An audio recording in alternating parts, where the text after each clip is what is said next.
It's my pleasure today to introduce Professor Stephen Renzetti.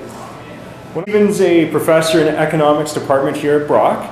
He's also the program director for the Water Economics Policy and Governance Network. His research is primarily concerned with the economics of water resources, and he's served on several editorial boards, including Water Resources Research, which I have to just acknowledge is one of the top water journals out there in the world. He also currently serves on the International Joint Commission Great Lakes Science Advisory Board.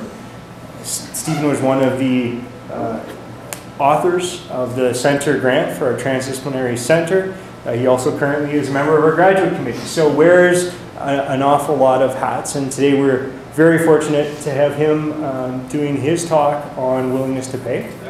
Thank you, Ryan. When I first started, when I was in graduate school, this was an obscure field of research that I'm going to be talking about today. A few people down in the States and in Europe were talking about it. And it's one of those things that was interesting to learn about, but just seemed rather not all that significant. Now, it's hard to find a government agency that doesn't use this stuff. The major international organizations, every major national government has bought into it in a big way. Most of the major environmental NGOs have bought into it in a big way. And so my main purpose in talking today, especially for the students, is to give you a vocabulary and an introduction to this set of methodologies, and perhaps more importantly, engage in a discussion that is critical of the methodologies and the assumptions underlying them and their application. Because this is a very powerful tool, and it can be used and misused. And so I think even if you never become a practicing environmental economist, it's something that in all likelihood you're going to bump into at some point or another. And as an example of the controversy of this, Diane can remember a time when we were doing a project for pollution probe in Toronto many years ago, and I presented the results. We were giving them basically a primer on this, and half of the board of directors stood up and threatened to walk out, and they called it the devil's language. So it can be controversial. The private sector has discovered this stuff too. Within the last month, I've seen news releases of these three very large corporations announcing that they are using these techniques to value assets which they own, or thinking about how to incorporate this into their decision making. And so it really is becoming, sorry, you're going to find a lot of bad puns in it, I can't avoid it, it's mainstream. Organization for today, first and foremost, why on earth bother doing this stuff? I'm going to argue, amongst other things, that you can't avoid doing it. And so better to get it out and be obvious about it and explicit about it and critical about it. Because in some senses, if you make a decision, you are implicitly valuing things. And so in fact, it's impossible to avoid it. I'll give you an example to kind of get the creative juices flowing.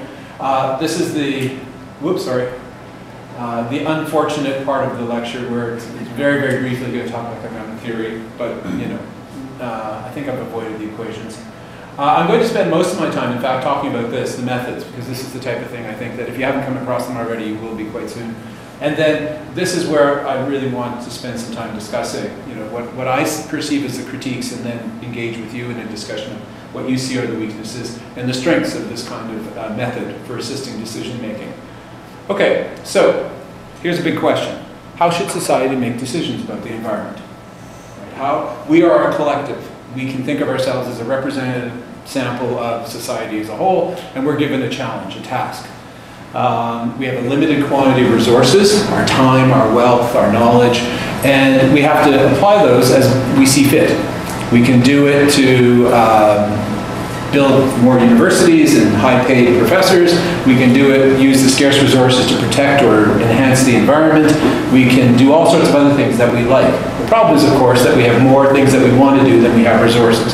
So we have to have some rule or set of rules about how to make decisions about this. And there are a variety of ways we can do it. You know, Ryan is already, you know, that close to being a dictator, so we just call Ryan dictator, and he makes the decisions, right? Throughout human history, that has been probably, if you had to count, the mode of, social decision rules, right? Just the biggest, most important person says, this is what I want. Well, we've gotten beyond that mostly, and so there are alternatives. If you think about it, what some people call axiomatically, rather than deciding what is the best rule, think about what features you want the rule to have. And so, you know, for example, you want the rule to say everybody gets a vote. We don't exclude anyone unless they're under the age of 16, or maybe not even then. So you could proceed axiomatically about what rules do you want your decision-making process to have. And I would argue one of the rules should be whatever people want, the decision-making rule should translate that into action. Okay, so if everybody agreed that rather than build a local park, local school, we want to preserve a wetland, then that's what should happen. Okay, so that could be one axiom, one rule says whatever people want, if there's consensus or to a degree, then somehow or another that should filter through the process into the result. Well, so what processes do we have in place? We have a couple of them already. The one that you're all participants of and knowledgeable about, of course, is the private market. Right? Every day you decide how to use your scarce resources, and you signal that you want, Britney Spears t-shirts, or, what was the best one I saw the other day? Gluten-free bottled water. I said, really? Remarkable. They got the gluten out of that H2O. Anyway, the private market, it does the job, I don't know what percentage of the time, but most of the time in deciding what gets done in society. There are political processes, elections. That's a crude way, in some senses, of translating what people want into action. And then finally, there's some kind of codified process where we just make rules, saying, look, if we're going to make a decision, it has to follow this process, independent of who does it. And what I'm going to argue, not surprisingly, is that there are significant flaws in these first two, and that then the need for this regulation is going to generate a need for certain types of information, and hence the need for valuation. So there's this logical chain that I'm trying to establish here. If you don't quite see where I'm going, that's I'm in effect working backwards. I'm trying to create a demand for value information through this process. And then I'll say, well, if we need value information, how do we get it? Okay, sorry, that's supposed to not all be there, but I'll cope with it. The private market, right? We've got enough economists in the room that if you measured their heart rates, they'd be going really fast right now.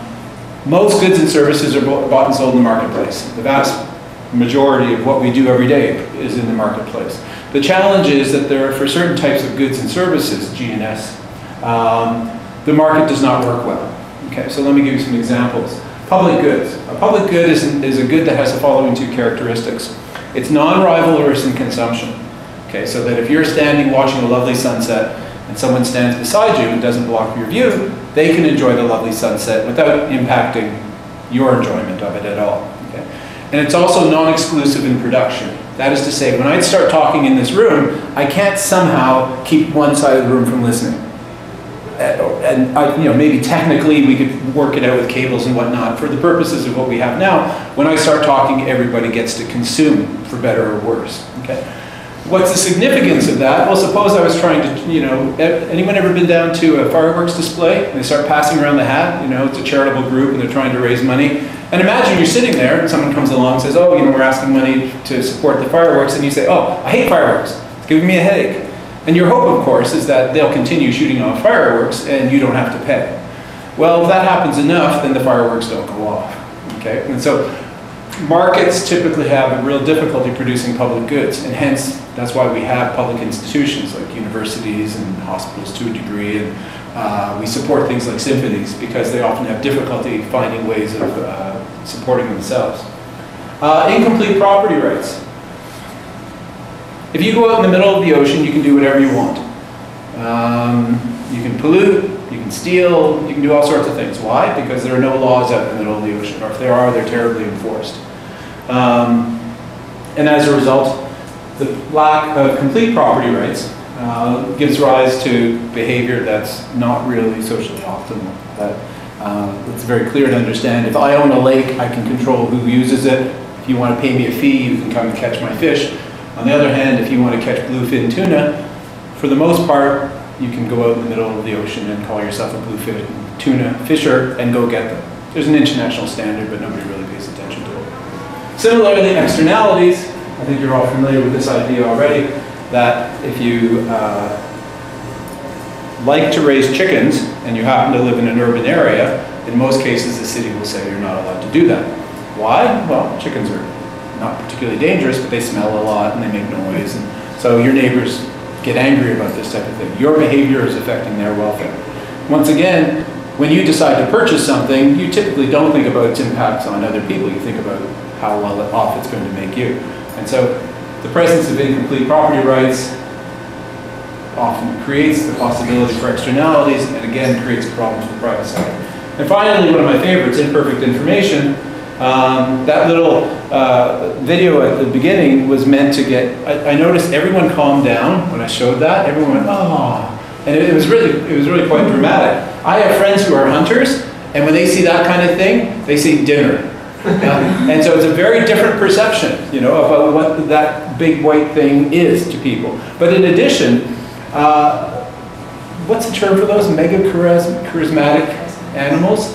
I didn't show you some slimy little salamanders or slugs, which are, from an ecological point of view, I presume, as significant as polar bears. Perhaps not. But you rarely see fundraising drives for reptiles or for amphibians or even, you know, single-celled organisms. And so, but from an ecological point of view, they may be equally important. And so we just don't understand those things. Exactly down those lines, Stephen. Your first slide where you said, well, let's start with the idea that households get what they want, right? So this feeds into this, right? So we don't like salamanders staying. I mean, I like that some may not. And you wouldn't get a majority to vote for some regulation to protect them, but you would get it for polar bears or something like that, right? Yeah. So my question is, your first slide, was that normative or like positive in the sense that, is this how you see what's happening, or is this how you say, this is what drives my analysis? Well, if you believe that the role of social decision rules is to translate a given set of preferences into collective action, then, you know, typically those models assume perfect information. Right. And they fall apart when you have imperfect information, right? If people are voting on things about which they know little, then it's very easy to demonstrate that you get to suboptimal results. And I would argue, we're going to talk later today about one of the bases for criticizing valuation is exactly this point, that people may not, or perhaps even cannot, value things about which they do not know. And so when people do surveys, and James and Diney can talk about this, a critical part of conducting one of these valuation surveys is educating people, giving them the information that they need in order so that they can do those valuation things. If you talk to ecological scientists, this is perhaps the most important thing that they raise in terms of valuation. That they say, you know, what's Spinoza's famous criticism that if you asking a man if there's God is like asking a blind man if there's color. You know, just if you don't know, you can't appreciate it. So the long and short about all of these things is that while we can expect the private sector marketplace to work well in most instances, if you all collectively decide tomorrow you really, really have to have, I don't know, Justin Bieber mugs, then some entrepreneur will see the profit in that and will produce them and sell them to you, and everyone will go home happy. You'll have a little bit of welfare gain, the entrepreneur will have a little bit of profit.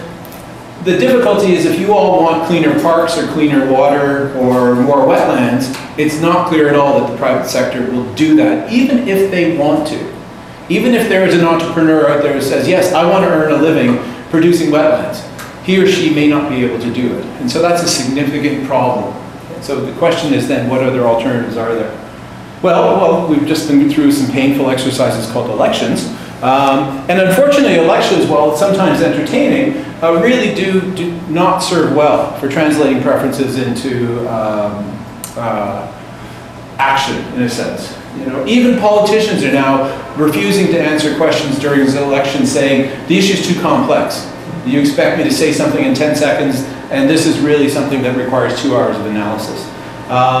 The fact that votes are infrequent, and the fact that every voting rule sometimes provides quite unusual incentives, either on the part of voters. You may have heard recently lots of instances of people thinking about voting for someone not because they wanted them, but because in voting for that person they would be sure that someone else wouldn't get elected.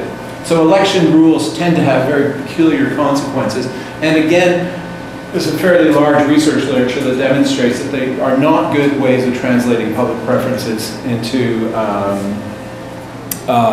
action, especially with respect to environmental issues.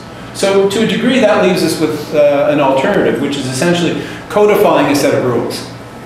And the set of rules is essentially how we're going to make a decision. And there are lots of examples of this already, right? In formal settings, whether in the private sector or government, we have something called cost-benefit analysis.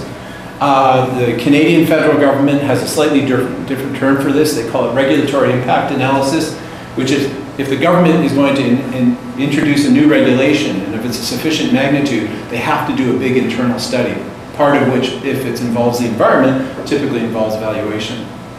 And of course, something that you're probably more familiar with, environmental impact assessment. So these are all codified ways which are required by law under certain circumstances for taking certain amounts of information and using them in order to make decisions, typically in the public sector.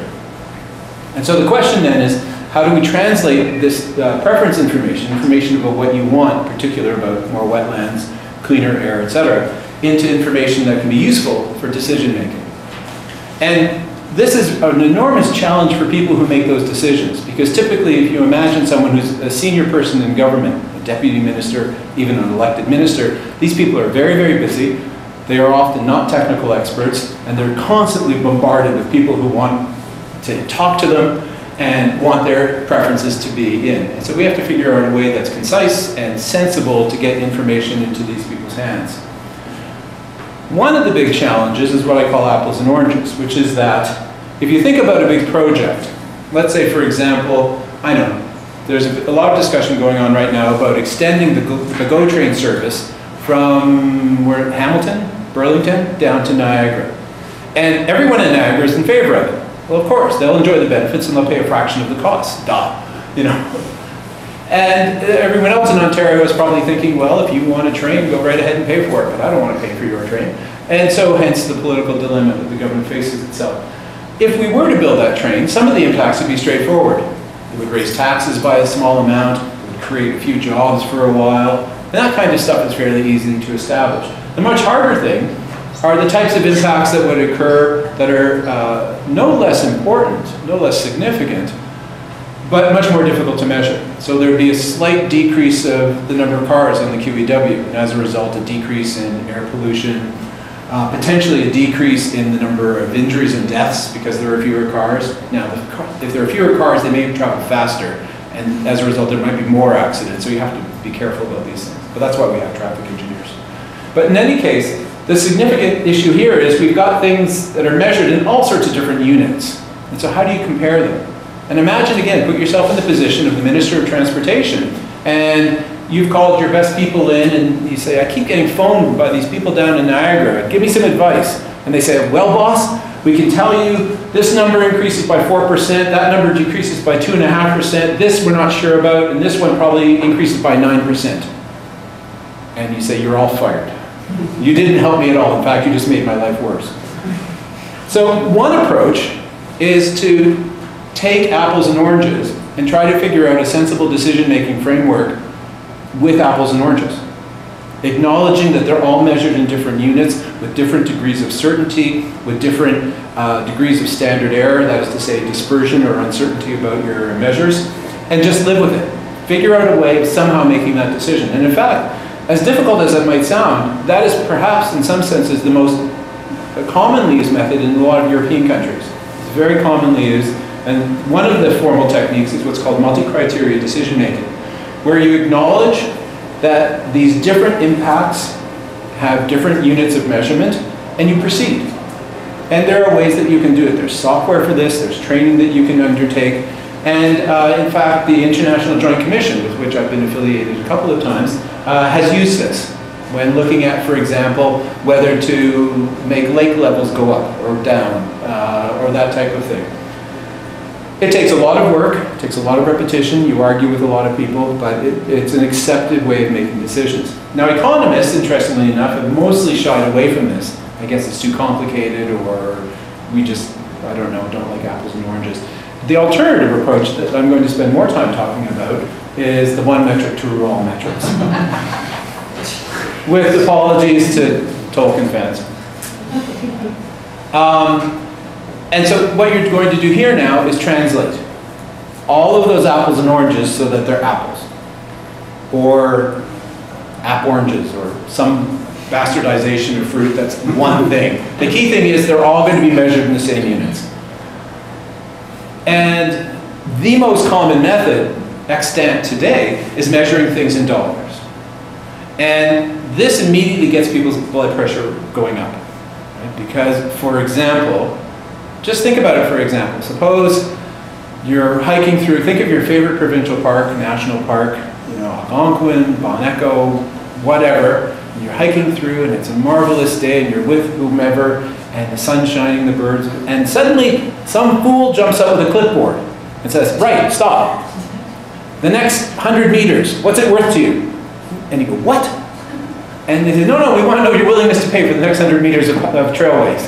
And you say, I don't know, go away. But that's what we're trying to do here, okay? And the key thing is though, because your first reaction, other than getting annoyed at them, might say, I can't possibly do that.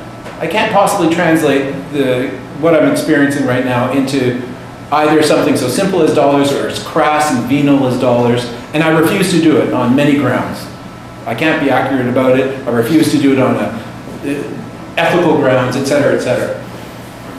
Well, let's forget about dollars for the time being. It doesn't have to be dollars. That's one of the messages I want to get across to this. There's nothing special about dollars at all. It's just a single metric. For example, we could use energy units. Convert everything into energy units. We could use time, right? That you could say, how much time would you give up in order to acquire? And this is actually, I mean, if you look at the snowstorm that just hit Buffalo, one of the dire consequences is that they may cancel a football game. I know there's hardship and all those things, but they may cancel a football game. Did I mention that? And so the football team or the owners of the stadium have asked the loyal Buffalo fans to go with their shovels and shovel out the football stadium. And they said if you work for a certain number of hours, we'll give you free tickets. I don't know what the exchange rate is, but clearly what they're saying is we understand your time is valuable, and if you work for a couple of hours, we'll give you tickets to the game. And so we could all use time as our metric of valuing things. Now you might say, but everyone has different valuations of time. You, Professor Renzetti, are an incredibly overworked professor. Your time is very valuable. And I, as an undergraduate or a graduate student, I have lots of time in my hands, and time is not valuable for me. And I'd say, well, dollars are the same thing. Right? We all have different valuations of a dollar. And so as a result, using time or dollars really doesn't change things much at all. So I would argue one of the things we want to get away from is the emotive content of this symbol. We don't want, I would argue, others disagree, but I would argue that there's not a huge deal that's significant about the fact that we're talking about dollars. It's just a unit of measurement. But we'll return to that. Because there are some significant issues. You know, and the most obvious one is different people come to these issues with different amounts of dollars. Just like different people come to time with different amounts of time. Okay, so let me give you an example about how this works really quickly. This is a nice little study done a couple of years ago by Glenn Jenkins and a couple of his students or co-authors. And the question is the following. When you make gasoline, you take petroleum, you distill it. There's lots of junk in petroleum. There's lots of non-gasoline stuff. And one of those naturally occurring substances is sulfur. And the difficulty is sulfur makes gasoline less productive. It harms the ability of combusting gasoline, and you get less energy from it. And so the other problem with sulfur is that it goes through the combustion process and actually gets out in the air, and that makes people, for a variety of reasons, sick, or it has environmental damages. And so the government told refiners that we want you to cut back your sulfur emissions. We want you to decrease the amount of sulfur in gasoline, and as a result, protect the environment. And the distillers, or the refiners, said, we'd love to, but it's going to cost so much money, we're going to close down and move someplace else. It was an empty threat, you can't move a refinery. But they complained bitterly. And so a study was done, and the first thing to notice was the scope was for all of Canada, since the federal government was the one considering this, and so it was reasonable to say what would be the impact for the entire country. In addition, they had to look a number of years in the future. First of all, we take a year or two to retrofit the plants, but then, the equipment that was installed would last for reasonably 20 years. And so the question is, how, what benefits would accrue over that time period. Now, there's a technical bit, and if you ever are at a committee meeting years in the future where you're worrying about these things as a professional, and then you have the misfortune of having an economist sitting at the table, he or she is going to yammer on about discount rates. What that means is, if you look at the future, most people put less weight on the future, either costs or benefits, than they do today. Simple way to understand that is the following. I have two examples. One, suppose when you started here at Brock, you were told either you pay all 4 years, assuming you're an undergraduate here, all 4 years tuition today, or you can wait until you graduate, assuming you're going to graduate, and pay in 4 years. Which would you rather do? This is the audience participation part of the show. Which would you rather do? Pay now or 4 years from now? 4 years. Why? I'd like to choose 4 years from now. If I had money, I would be able to invest that money and exactly more. Yeah, exactly. And similarly, so discounting is a measure of impatience. The more we talk about discounting, the less weight we put on the future. Okay. When my daughter was very young, I was taking her out shopping, and I did one too many trips, and so she fell apart, and she was lying on the floor in some store, crying and yelling and claiming I was horrible. And I just looked at her, I said, your discount rate's much too high. And she paused. And I think maybe she thought she misunderstood me, because she's looking at me, and I grabbed her and we went out of the store. So if nothing else, economics is good for quieting small children. Anyway, so this is, I apologize, this is cut and paste straight out of the report, but I did this for a very specific reason. Okay. What I want you to see is the chain of steps that are needed in order to carry out this study. And what's particularly important is the economics is down at the bottom. Okay? So what has to be done in order to do this study? First of all, you have to figure out the engineering, I suppose, of if you change the chemical makeup of gasoline, what will that do to vehicle emissions? So that's step number one. That involves some chemistry, some engineering, et cetera, et cetera. The economists are far away from this. Secondly, once you've changed the quantity of pollutants leaving the automobiles, you have to know what ambient air quality is going to be. So now you need to talk about some people who understand the way in which climate or weather is determined, and you need to understand how it's circulated in urban regions, et cetera, et cetera. Once again, science, not economics.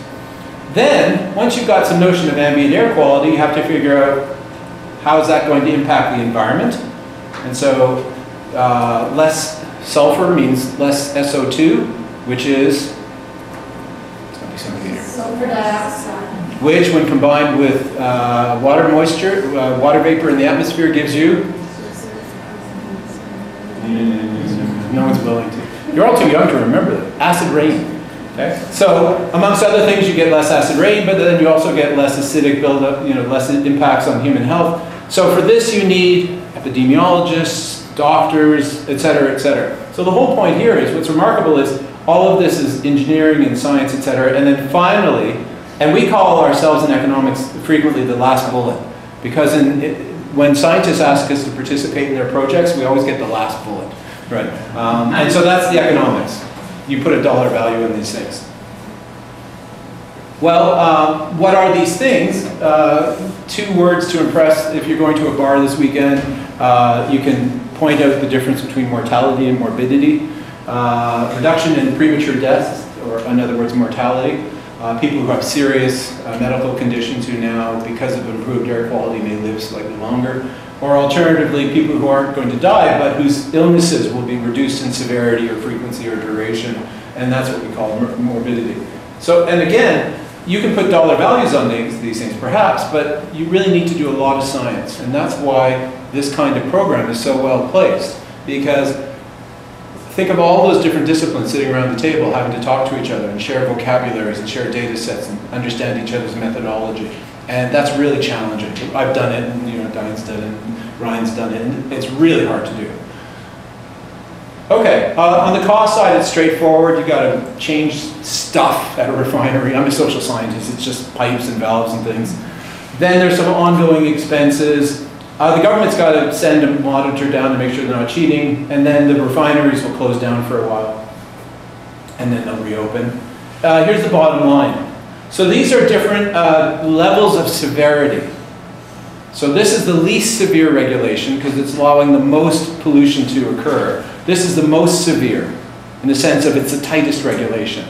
And these numbers are, think of it as 1.8 billion, $2.4 billion. And so two things to notice. One, all of these numbers are positive, which means the benefits exceed the costs. And two, they actually rise and rise and rise until you hit 100, which is quite severe in terms of a regulation. And so this, in effect, passes the cost-benefit test. That this was, from a social point of view, a relatively sensible thing to do. There are costs, but the benefits exceed the costs. What's important about this, if you look at it from a political economy point of view, this 20 or 30 years ago, this kind of regulation wouldn't have stood a chance. Because the industry and the unions, God bless them, could put up very good arguments. There'll be job losses. See that plant, it's going to be mothballed, blah, blah, blah. And you want to talk about things, these intangible, some sick people would be better off. And how do you compare those? And it's only because of these changes in methodology that this, in fact, regulation was put in place. And so it may be the devil's language, but also sometimes says the work of the angels. I like that. I like that. I'm going to save that one sometime. Anyway, so that's a little example just to whet your interest in what this is, what we're doing. Oh yeah, so here comes the economic theory part. And I was working on this a couple weeks ago, so hence the scary building. Yeah. Before you do that scary part, can I ask you a question about the previous example? Of course. Have they ever considered, so the numbers, I'm not sure whether it's a per unit number, like a measurement, have they ever considered the changes in demand of gas when the price increase or when the energy efficiency increase? Like there are two types of forces, right? One thing drives down the demand, the other thing, the energy efficiency drives up the demand, right? So have they ever done that? So the question that's being asked is essentially how complete a picture of the way the economy reacts to this regulation are you going to use? One really incomplete picture would just look at a very narrow slice of the economy and says, we're imposing this regulation, and that's going to change emissions, and that's going to make some people better off, and it's going to make a few firms worse off. So that's a very, well, technically it's called a partial view, okay? And that used to be the standard in cost-benefit analysis. Increasingly, what you do is you take this type of regulation and you plug it in, just pause for a minute, a CGE model, and everything bangs around like marbles in a box, and then you see what the net change in welfare is. And so, certainly the price changes would have, so if you change the cost of producing gasoline, the price of gasoline will go up. And that has effects all over the country. And that would certainly be taken into account. Whether you actually make endogenous the purchases of automobiles over that 20-year period, they did not do, but you could imagine that it could be done easily with the dynamic CGE model. And in fact, increasingly for studies like energy efficiency studies and that type of thing, you actually endogenize it so that you change the demand for them as it goes. Yeah. Definitely. Yep. Thanks. Yep. Okay, back to the scary picture. I tried to put sound in here, but I thought that was doing it a bit much. Okay, so it's only one slide actually. But it's important because it's easy to think about this thing from a strictly kind of instrumentalist point of view. An instrumentalist just means you evaluate it based on how well it works. Okay, so if you're a carpenter and you have a task and you have a bunch of tools on the table, you say, right, that looks like a nail, I need a hammer. Okay, and so you pick up a tool based on your understanding of the relative efficacy of the tools, and you don't think theoretically about, well, the handle of this really comes from a country that's low income and I'm worried about exploiting people, et cetera, et cetera. Okay? But it is important to step back and think about what are the conceptual, the theoretical underpinnings of these sets of methodologies, because they can be critiqued. Okay? Just as modern day kind of neoclassical economics can be. The fundamental idea is that people place values on things because they derive benefits from them. Okay? So let me say that again, because there's a huge value judgment about values in that statement. People derive benefit from things, and so as a result they express values for them and their willingness to pay. This includes drug addicts, who have a high willingness to pay for their drugs. It includes people who like to look at questionable photographs, et cetera, et cetera. The reason why I make these two last points is you might begin to think about, well, what values get counted and what values are appropriate. And this is a debate that can be had. So that, for example, if you say, my value is asphalt, and I want everything to be covered over, and that's my set of preferences, and I don't like green stuff, and I don't like bugs. then that might be your preferences. And so one of the ethical, philosophical points about using valuation is, are all values appropriate? Do we exclude some values because as a society we believe they should not be included? And that's a really deep issue that needs to be discussed. But fundamentally, your willingness to pay is what would you give up to get something? So if you want a clean lake, what would you give up for it? Okay? And think about all the goodies in your house, all the money you have, all the time you have. What would you give up to acquire that? And you do it every day when you go to the grocery store. Right? You wheel your cart around, you say, oh darn, bananas are twice as much as they were last week. No bananas this week. I'll go get oranges or apples or whatever, etc. So we do it. Now the question is, can we apply to this? One of the interesting things that's come out of this research is, if you think about most things you purchase, you don't have a particularly complicated relationship with them. Maybe you do, I don't know. Men and cars, apparently, it's a complicated relationship. But other than that one gender stereotype, I'm not going there. But the interesting thing about the research that's been done on the environment is that people typically have very complex relationships between themselves and the environment, and that is demonstrated by how they discuss valuation. Let me just give you a topology. That's your second word for the week, after morbidity. Anyone know what a topology is? It's basically a way of organizing stuff, okay? So think of, I don't know, I'm blanking here. Here's a topology. So for example, what we mean by direct use is when you derive value from directly using the environment. Like a farmer benefits from having more productive topsoil versus less productive topsoil. And that's a very important feature of the environment, in fact. All the students have these slides, so I'm going to go through it fairly quickly. Indirect valuation arises from the fact that you may not physically come in contact with the environment, but you still benefit from the services that it provides. So for example, we all understand that wetlands, especially coastal wetlands, perform a very valuable function in buffering the energy associated with storm surges. There's a fascinating map that you can find online. The enormous tsunamis that hit Sri Lanka and the area around there, there's almost a 90% correlation between where the damage was worse and where they had already taken out the wetlands. It's just like open for business, and the waves just came in with disastrous consequences.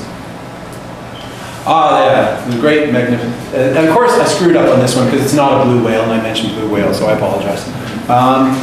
What's fascinating about this valuation motivation is that it's very common amongst North American society, and probably European society, I don't know about other cultures, which is the following, that people will express a value to know that something exists in the future, even if they have no plans of using it. They just want to know it exists, either today or in the future. And so that, you know, watch TV late at night, and you'll have kind of B-grade celebrities standing up and saying, you know, tearfully, we need to save the fill in the blank. And people send millions and millions of dollars. But the number of people who actually ever engage with pandas in the wild or blue whales is minuscule. It's numbered in the thousands globally. But still, millions of people send in money. And you think, well, imagine if you walked by a restaurant and the owner came out and said, oh, we'd like you to give us some money tonight so the restaurant will stay open. And you say, well, thanks, I'm not eating. And they say, no, we don't expect you to eat. We just like you to give you money to make sure the restaurant's here for you tomorrow. You'd say, that's ridiculous. But people think about the environment in complex different ways than they do from private other goods. These are getting cuter by the minute.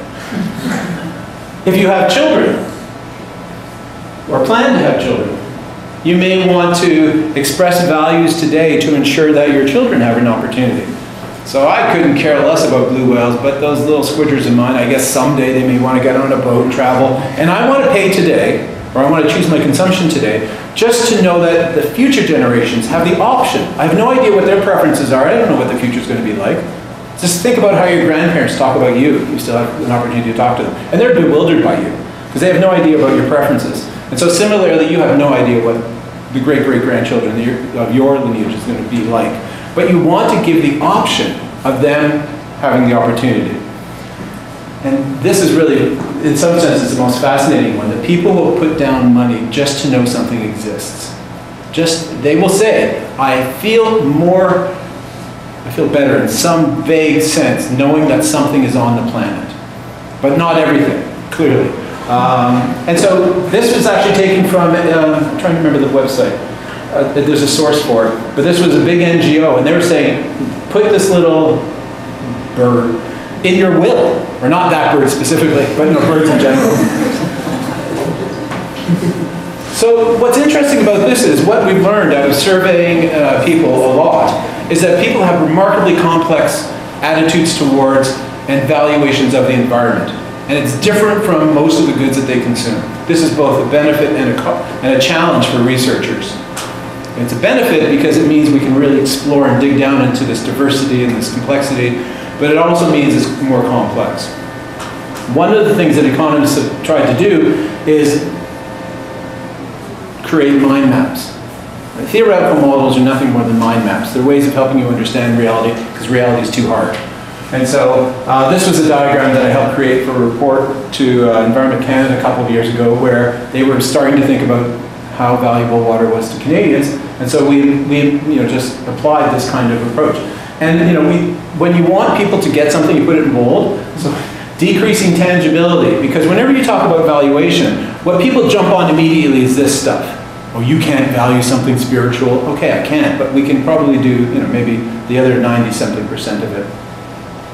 And so this, we didn't create this diagram. We were using it. It's been floating around for a while, but we used it to present our thinking to Environment Canada. Now, the one thing I want to point out, just as a bit of a detour, is a number of you will be familiar with this idea, ecological goods and services.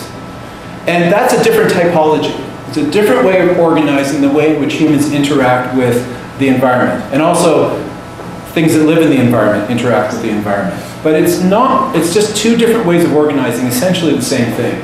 Right? And that's largely come from ecologists. And de Groot has been one of the principal authors in this field. If you've never read this paper, you really should. It kind of, I don't know if it started it, but it was very influential. Where, interestingly enough, despite the fact that these are ecologists, they use the language of economics. Right? And even that language immediately began its own sub-literature. How dare you call these things goods and services, blah, blah, blah. But the idea is the ecosystem is a factory. It produces things. And those things, some of which have value, and some of which are valued by other bits of the ecosystem. So birds like having clean water to drink and eat in, but human beings like having clean water to swim in. It's a challenge to reconcile the two approaches, the economist's total economic valuation versus the ecosystem goods and services. And we only discovered how challenging this was when, 2 years ago now, a year and a half ago, Julia Baird and Ryan and I and a couple of other folks were asked to do a little report for the Niagara region. And Julia, of course, came at it from an ecological goods and services point of view, and we came at it from a TEV point of view, and then we met. And we talked and we talked and we talked. Anyway, you can do it. It's a little bit challenging. So they're just two different, essentially, disciplines thinking about the same issue. One of the big differences is there's no effort here in these to put them all in the same unit. And that's a benefit, I think. That's a strength of this approach, whereas the economists force everything down that dollar pipeline. Okay, let's talk about methods. Let's skip over this time, because it's just a bunch of blather. How do you actually do this? How do you get the numbers that you want? Basically two methods, two broad approaches. You can either follow them around, methodologically speaking, and watch after getting ethics approval. Or you can engage them directly and ask.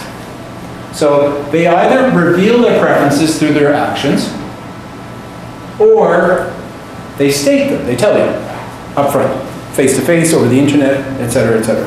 And I'm just going to quickly go through both of these techniques. That's a lie. No child I've ever known voluntarily puts on sunblock. You have to put a foot on them and then get down there and do it yourself. Maybe I'm revealing my parenting skills or whatsoever. Revealed preferences. So the idea here is that you act in a certain way in the marketplace, and in doing so, you reveal your preferences. That's why when I downloaded the update to Firefox this morning, it had 3 different ways of being private on the internet. I was really quite stunned by that. I thought, what do they think of me? But in what you purchase, you reveal your preferences. And in trivial ways. You prefer strawberries over kiwis. You prefer red cars over blue cars, et cetera, et cetera. And again, stated preference is exactly as it sounds. You ask people. You conduct a survey, typically in one way or another, and you ask people.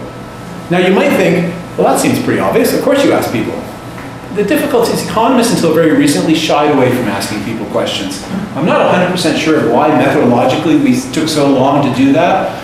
I guess we thought following people around would reveal everything about them. Turns out it doesn't, so you had to do surveys. Also, economists have this peculiar attitude that people, while they may be fully aware of their own preferences, they're unable to discuss them. And it's taken some time to get over that methodological bias. I'll skip over this summary slide. So, how do you do revealed preferences? Some of these might be familiar to you. This one I love because it's perhaps the oldest. I think it's probably the oldest technique. It was invented actually by a mathematician. And this is a great story. I'll just take 1 minute. This mathematician was at the University of Chicago, and he had a buddy who was running a large national park in America. This is back in the 1930s. And the buddy wrote to the mathematician saying, I can't convince Washington to give us any money. The place is falling apart. How current does this sound? And the mathematician said, well, why don't you ask people how important it is to them when they arrive? And he said, well, how do I do that? And he said, ask them how far they've traveled. Because think about traveling in the 1930s, right? If you wanted to go from New York to, Wyoming, that was like a 4-day trip, and it was dangerous, and, it was horrible. So you ask people, and has anyone ever been asked this when you go to a park, or, you show up and you're in line, and there's some summer student with a clipboard, and they say, oh, hi, I'm so-and-so, look, I'm innocent, I got a tag. And they say, where are you from? And they think they're being just friendly? No, they want to know how far you travel. And then, by the way, you only get to ask 2 questions, because these people are busy, and I'm in line, and I want to go set up my camp, my kids have to pee, blah, blah, blah. So you get to ask 2 questions. 1, where you're from. What's the other question you ask? This is the audience participation part number 2. What's the second thing you ask people? How long do you stay? You can ask how long you're going to stay, but usually you can get that information from the park people, because they have to book in advance. Why?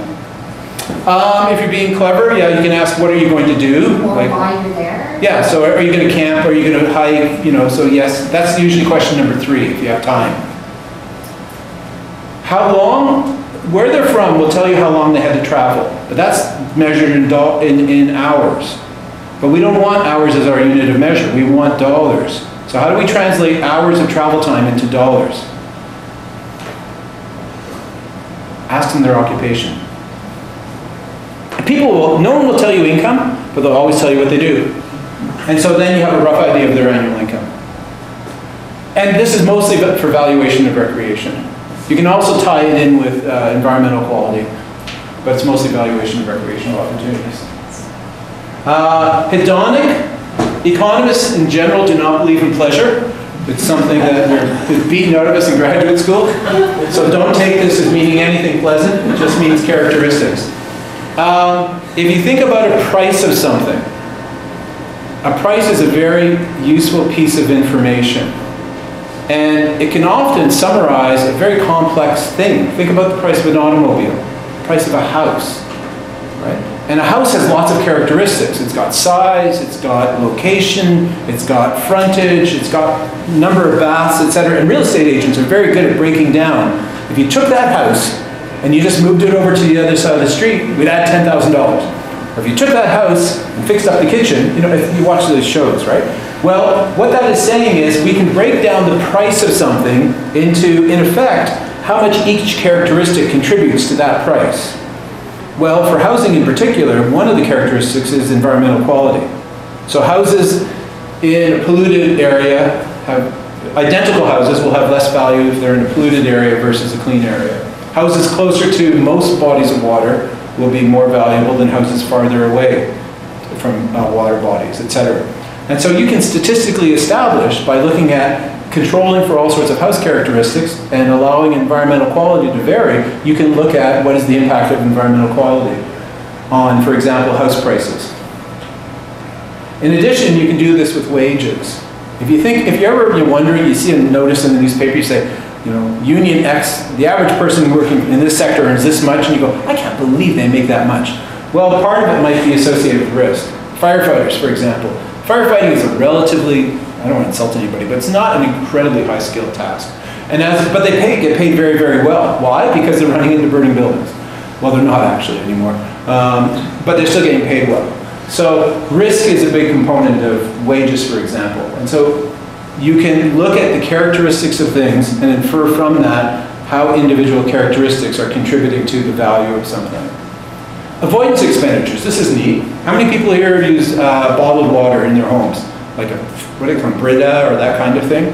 Well, you're all environmentalists, you don't ever have. Most people do, and I'll show you some numbers. So we put on sunblock in order to reduce the risk of cancer from sun exposure.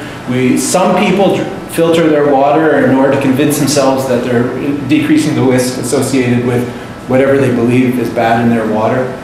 And so you can work backwards, and you say, okay, well, if you spend a certain amount of money protecting yourself, and if we can get an idea of what you think the change in risk is, then we can infer your valuation of risk. This is the one that most people think about. So for example, think about the Walkerton tragedy, where people were actually made, some were killed, but many were made very ill. And you think about what was the cost of that? Well, it's how many people went to the hospital, how many people had to get prescriptions, how many people needed, et cetera, et cetera. And this is the old way of doing it. It's not done very much anymore for a very simple reason. Suppose I said the following. We've calculated if someone breaks their arm, the cost to Ontario is $1,000. Medical, time, professionals, etc. And then I said to you, right, you can either have a broken arm and $1,000, or we'll let you alone. Because you should be indifferent between the two. And you'd say, well, no, that's crazy. My bills might be $1,000, but there's this thing called pain, and you're not accounting for that. And so this whole methodology of cost of illness seriously underestimates the valuation associated with risks from environmental dangers or contaminants. And so it's commonly cited and talked about in the popular press, but it isn't used very much from a research point of view or from the point of view of, there are all these people standing outside. They're not expecting to come in, are they? Or are they just really interested in me? Okay, good. Okay, here's the fun part of the lecture. It's downhill from here, so everybody, what's a life worth? Every time we build a highway, every time we build any transportation facility, we're putting a value on human lives. Okay? It's unavoidable. If I make a road that has a slight curvature to it, or a slight canter to it, in other words, the road, then I'm predicting a certain level of risk. And I can make it safer or less safe, and in doing so, I'm figuring out how much a life is worth. Now that may sound horrible, but in fact, it's impossible to avoid. So how do you actually do it? And I'm going to give an example, because this is done a lot, and I want you to be familiar with it. So suppose we have a policy that's going to make something safer. Believe it or not, a long time ago, there were things called cars without seatbelts, and me and my brothers and sisters used to play in the back seat on the highway. Then they roped us in, and we considered it grossly unfair, but somebody claimed it was safer. So how do you do it? Well, let's consider a regulation that's going to reduce an airborne toxin. And as a result, it's going to reduce the risk of deaths from 1 in 100,000 people to 1 in 150,000. So we're safer, right, because the risk has reduced.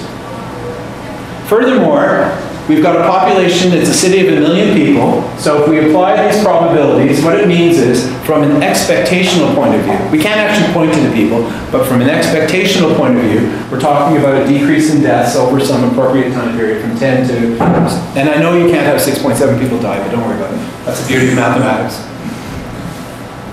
If we question people and said, look, we're going to engage in this process, and it's going to mean this, and everybody in town said, yeah, I'll kick in $5. That seems like a reasonable use of my $5. Okay. Then what we've done is we've said the value of a statistical life is $1.5 million. In other words, $5 million, $5 per person times the million people in the population, divided by the number of lives saved. And so we would be saying, as a collective, or at least individually, since we don't typically say how I'm acting as part of the collective, that lives are worth $1.5 million. Now this is all ex ante. So what do you think about that number? Because I'm going to show you in a minute what the US government uses. I couldn't find the Canadian government number. It's not The right. same. Really? Because US EPA is way higher. What's the US? Well, it's when you say it, but yeah. So the US EPA is currently engaged in a fight with a bunch of power utilities to force them to clean up their act. And in the filings, you can calculate what the US government, at least in terms of the US EPA, says is the value of life. And the number that they are using are 8.9 million. And so, and that's, I think that's high. Yeah, typically they've run at about 5.5 million. Okay. And the Canadian values are very similar to that. A little lower, actually. Exactly. And so this is very interesting because it's not like we started out with giving a value, but in our decision-making processes, we express the value. And what's valuable about this is you can now compare across regulations. So look at a regulation for factories, look at a regulation for the environment, look at a regulation for, oh I know, my favorite example, baby furniture. You couldn't kill a baby today if you tried. The baby furniture is so safe. And I once tried to buy a used some baby furniture and they wouldn't let me because they said it doesn't meet current regulations. I said, oh, I don't mind, it's cheap. And the guy looked at me. I don't care about your children. And I said, well, I wanted to say, well, I've done the cost benefit. Anyway, so I think we're running out of time. So there's an example in the lecture and I'll discuss it with you. I want to get to this briefly.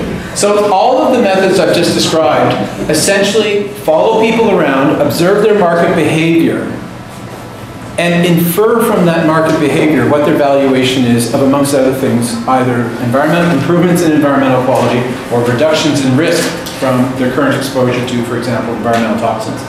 The alternative is to go out and ask them. There are at least two big reasons for asking them. First of all, you can do it before the fact, right? The revealed preference, they have to actually engage in the activity. So that means, for example, the pollution has to be in the air, or they have to have gone to the beach, et cetera, et cetera. Here, you can invent a situation and ask them ex ante. We're thinking about doing X. So it gives you an enormous new world of opportunities for valuation. You can create something that doesn't exist, right? You just get a little virtual video, you put seaweed on the beach in one video, you take the seaweed off in another video, and you compare. That kind of thing. The other thing is, it's very, very hard, if not impossible, to get values of non-use type from revealed preference behavior because it's non-use. You see people using the environment, you can infer their valuation. But for things like existence, it's next to impossible, other than through charitable givings and that type of thing. But so there are big advantages with doing these with these surveys. There are two main types of surveys, and I'll just very briefly give you a description of both, and then I'll go to an example. And the first is, the oldest, is what's called contingent valuation. And it's called contingent valuation because the valuation is contingent upon the environment, the context in which you're asking the questions. And so essentially it works in the following way. You state something that's going to occur. We're going to clean up X. We're going to build Y. And then you ask people, essentially, would they be willing to pay a certain amount of money in order to ensure that that particular policy is going to occur? Now, it seems straightforward. The only challenge is these are costly to do. You know, $40,000, $50,000 for a researcher is not a trivial amount of money, and you have to go ask government to give you money and do all sorts of applications. So these are costly to do, and they can be even more costly if you do national studies or international studies. In addition, they're hard to do. You know, think for yourself, you know, you're walking through the pen and it's Christmas time and someone stops and says, we want you to think hypothetically about the following situation about which you have no experience and you're never going to experience. And we want you to say how much it's worth to you. So first of all, they're hypothetical, and people generally, social scientists will tell you, are terrible at answering hypothetical questions. Secondly, there are all sorts of problems. People may behave strategically, right? So I was once at playing tennis many years ago, and somebody came up and asked, it was a public tennis court, and they said, they were doing a survey for the municipal government. They said, these tennis courts are kind of old.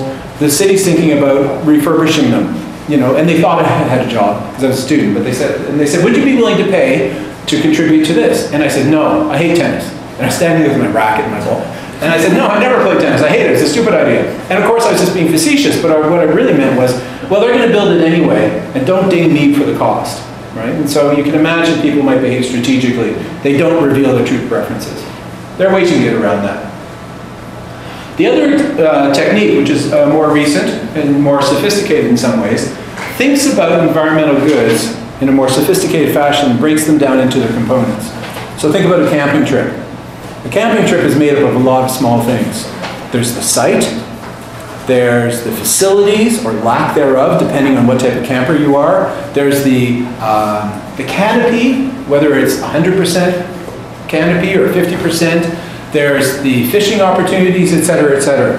And so you break down the environmental asset into a bunch of component parts and try to tease out the values of each one of them. And it's embarrassing to say, but the economists learned this from the marketing people. And I hate to attribute to them, but they got there first, I believe, and so we got to. It's, in some senses, more accurate, because you get the individual bits rather than the total. On the other hand, it's much more difficult to do, and Diane and James certainly know a lot more about this than I do.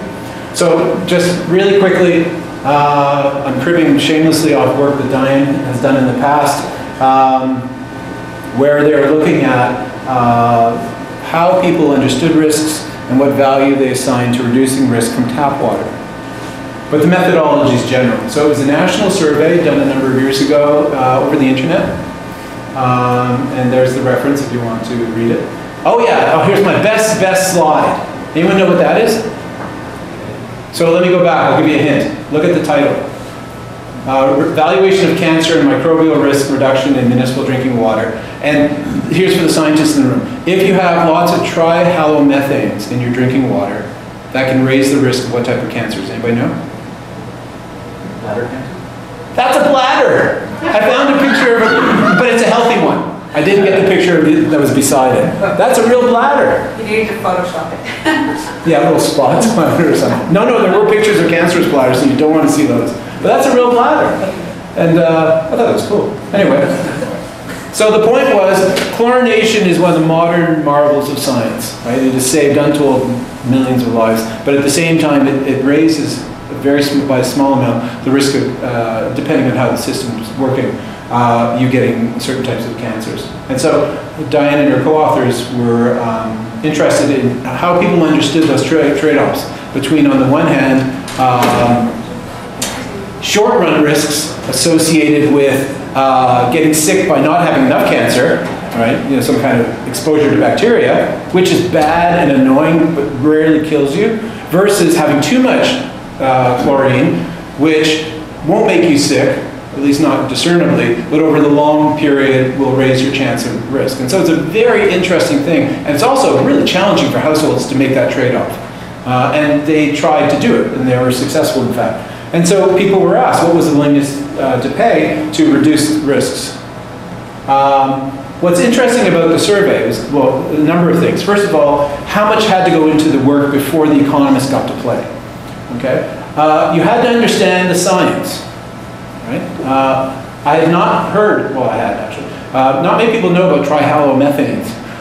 It's not the kind of thing you use in bar conversations very often. Even more importantly, you got to read about dose-response curves and learn about the scientific uncertainties associated with those.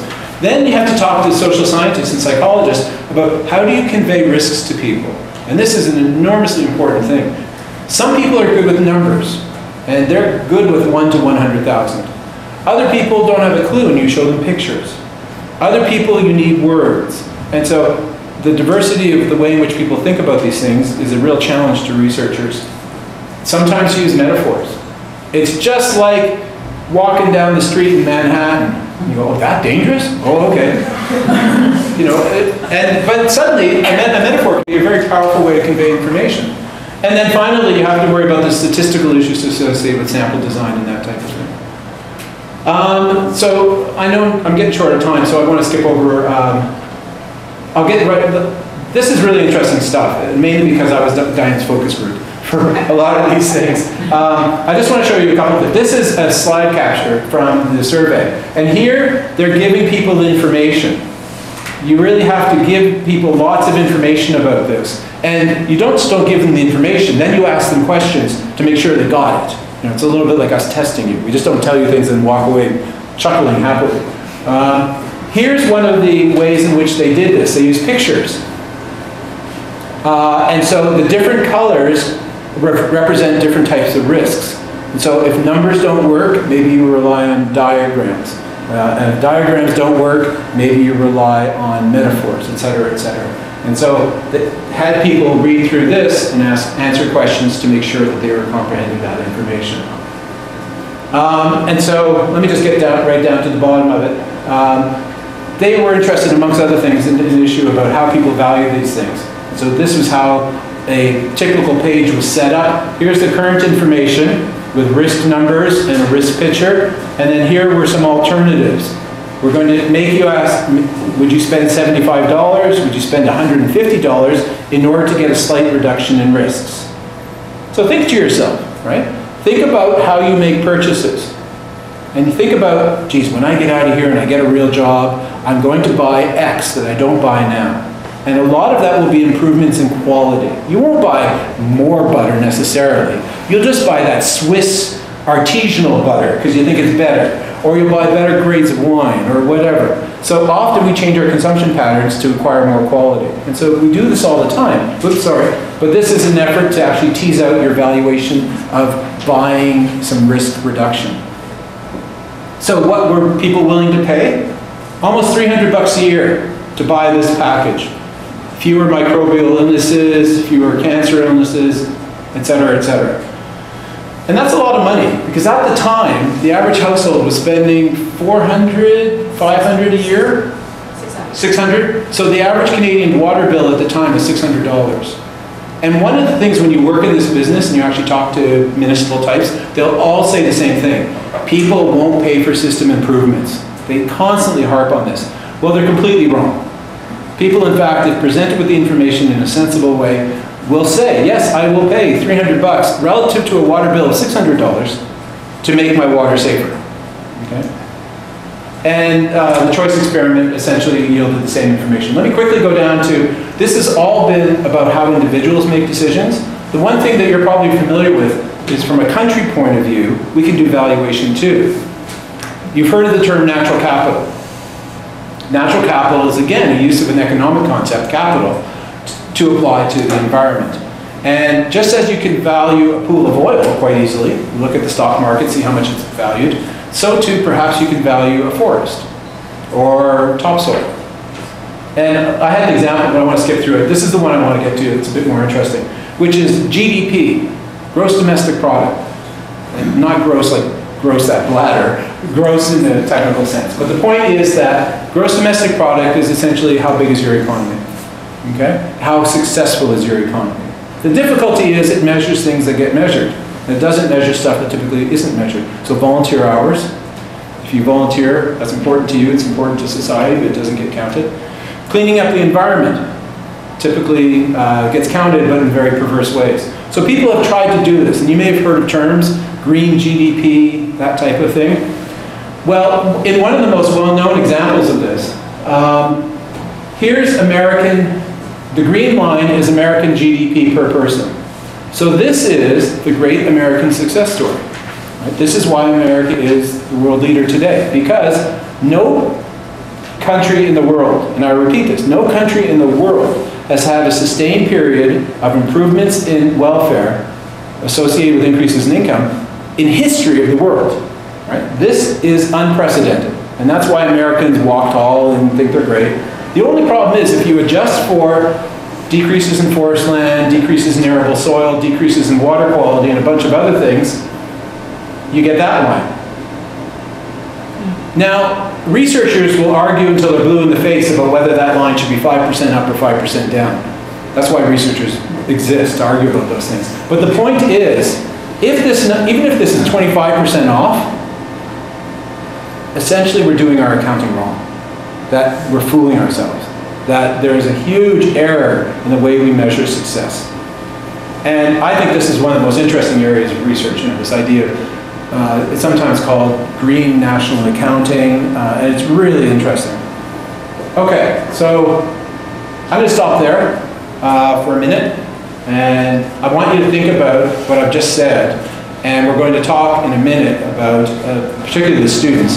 I'm going to let the faculty go back and check their mail and do stuff. About, what do you think of this so far? Have I sold you? Are you ready to run screaming from the room?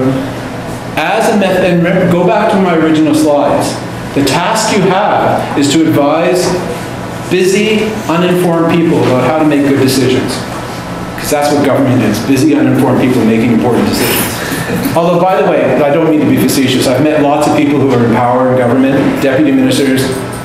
I don't know about politicians, I've met a bunch of those, but the deputy ministers are as smart as they come. There's the reason why they're at the head of the government. Never believe that government runs badly because the people are not smart. The system might be broken, but the individuals typically are very smart.